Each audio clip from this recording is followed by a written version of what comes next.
So for last night's homework, you were instructed to use the definition of the derivative to find the slope of the tangent line and then to write its equation. So I will do number 38 for you. So by definition, we have the limit as h approaches 0. So wherever I see an x, I'm plugging in my x plus h plus 5 minus my f of x, and that's all over h. Notice, I know in the textbook this said t, but I used an x. This way we can clearly distinguish between the variable and my plus sign. But since we want to know this value when at a specific point, -1, we can go ahead and plug in -1 for x right away to make this computation a lot easier. So on a sidebar, if I plug in -1 for x, over here I have 3 times -1 plus h plus 5. Again, I'm just plugging in at the point where we're looking for. So I end up with, let's rewrite this, the limit as h approaches 0. Here I have -3 plus 3h plus 5. So I have 3h, -3 plus 5 is plus 2, minus, here was just radical 2, all over h.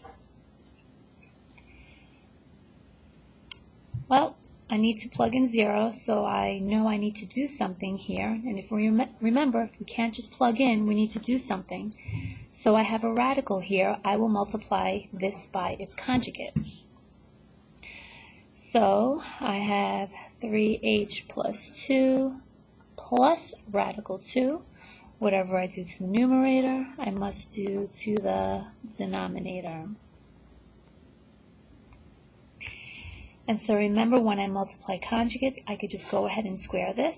So that just drops the radical. I have 3h plus 2 minus radical 2 times radical 2 is just 2. So in my numerator, these 2's cancel, and so I have the limit as h approaches 0 of 3h all over, and we're multiplying these guys, so h times radical 3h plus 2 plus radical 2. Notice, as usual, when we do multiply, when we use the conjugate method, I do not multiply out the denominator because our goal is to be able to divide out these h's. And so I have my limit as h approaches 0 of 3 all over radical 3h plus 2 plus radical 2. Now I can go ahead and plug in 0. If I plug in 0 here, I'm just left with radical 2 plus radical 2. So this just equals 2 radical 2, right? This is radical 2 plus radical 2. So I just found the slope of my tangent line. Well, remember the tangent line is y minus y sub 0 equals f prime x minus x sub 0. Derivative is my slope. I have that.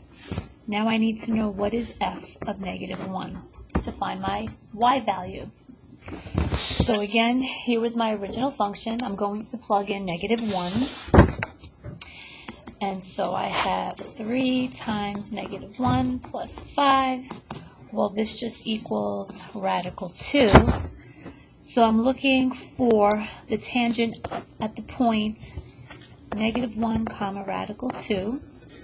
So I have my point. I have my slope.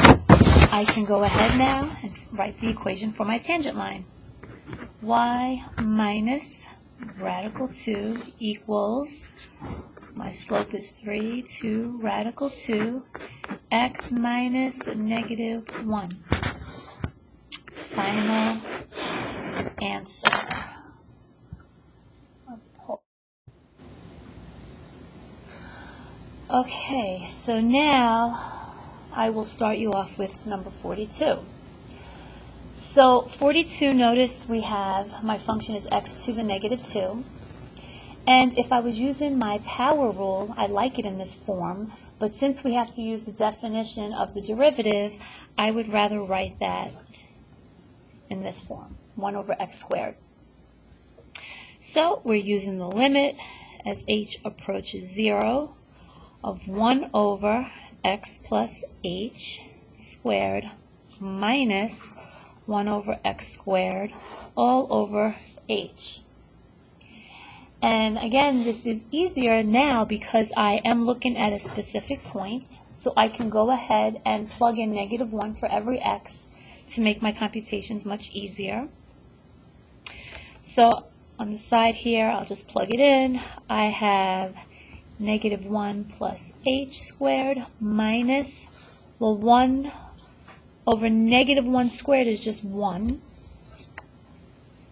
And so let's FOIL out this denominator here. So I'm left with 1 over, so this is 1 minus 2h plus h squared minus 1.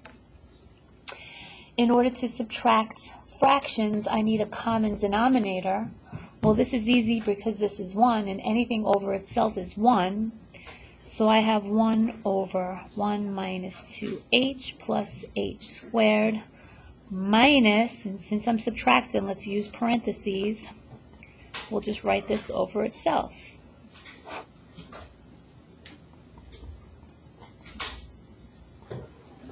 This is the same as the number 1, anything over itself, and I have my common denominator. So let's clean this up a bit. So I have the limit as h approaches 0. So in my numerator here, let's see what we have. I'll just do it over here. I have 1 minus 1, negative and a negative, plus 2h, negative and a positive, minus h squared. And so my 1's cancel, and I'm left with 2h minus h squared all over this common denominator of 1 minus 2h plus h squared. And remember, this whole thing is over h.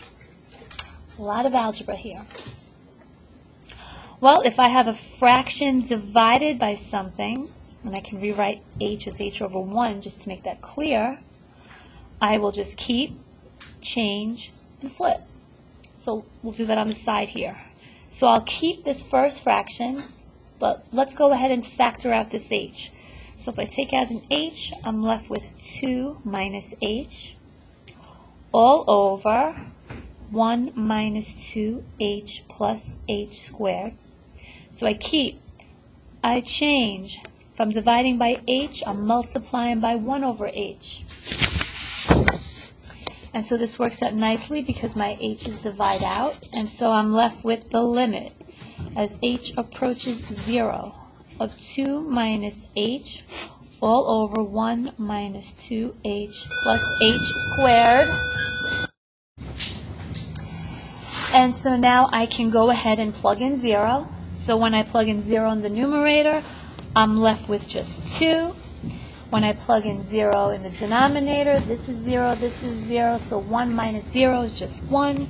And so I have my derivative at a equals -1 is 2. So this is my slope. Now I just need to find f at -1 to get my points. Once I have my points and my slope, I can go ahead and plug it into my equation of the line.